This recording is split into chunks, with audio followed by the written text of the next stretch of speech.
الرحمن الرحیم۔ حضرت جابر بن عبداللہ رضی اللہ تعالی عنہ سے ایک روایت مروی ہے نماز کے حوالے سے، نماز کی فضیلت کے حوالے سے۔ کہتے ہیں کہ آپ صلی اللہ تعالی علیہ وآلہ وسلم نے فرمایا، پنج گانہ نماز کی مثال اس طرح ہے جس طرح تمہارے گھر کے سامنے سے کوئی نہر گزر رہی ہو اور تم 5 وقت اس میں غسل کرو، تو اس کے بعد کیا کوئی بندے کے اوپر میل کچال رہ جاتی ہے؟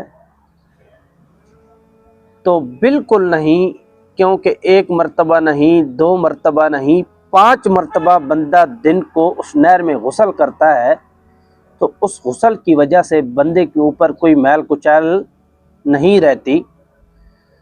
اسی طرح جب 5 وقت بندہ نماز پڑھتا ہے تو اس کے جو صغیر گناہ ہوتے ہیں اللہ رب العزت بندے کے معاف فرما دیتا ہے اس نماز پڑھنے کی وجہ سے۔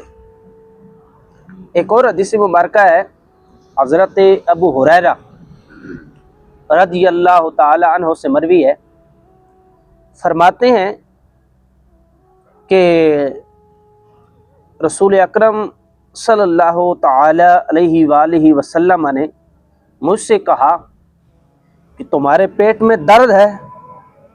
ابو ہریرہ کہتے ہیں، کہا یا رسول اللہ صلی اللہ علیہ وآلہ وسلم، ہاں میرے پیٹ میں درد ہے۔ تو حضور نے کہا اٹھو نماز پڑھو۔ یعنی کوئی بیمار ہے، اسے اگر شفا کی تلاش ہے تو وہ کیا کرے؟ نماز پڑھے، اللہ رب العزت اسے شفا عطا فرمائے گا۔ نماز پڑھنے والا گناہوں سے بھی بچتا ہے، نماز پڑھنے والا بیماریوں سے بھی بچتا ہے۔ ان دونوں فرمین مصطفیٰ صلی اللہ تعالی علیہ وآلہ وسلم سے ہمیں یہ سبق ملتا ہے کہ جو بندہ نماز پڑھتا ہے وہ گناہوں سے بھی محفوظ رہتا ہے، گناہوں سے بھی بچتا رہتا ہے، اور اللہ رب العزت اسے بیماریوں سے بھی بچاتا ہے۔ اگر وہ بیمار ہے، وہ نماز ادا کرتا ہے تو اللہ رب العزت اس نماز کی برکت سے اس بیمار کو شفا عطا فرماتا ہے۔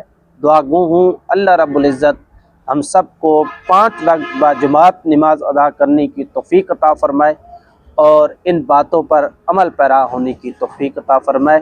وما علینا الا البلاغ۔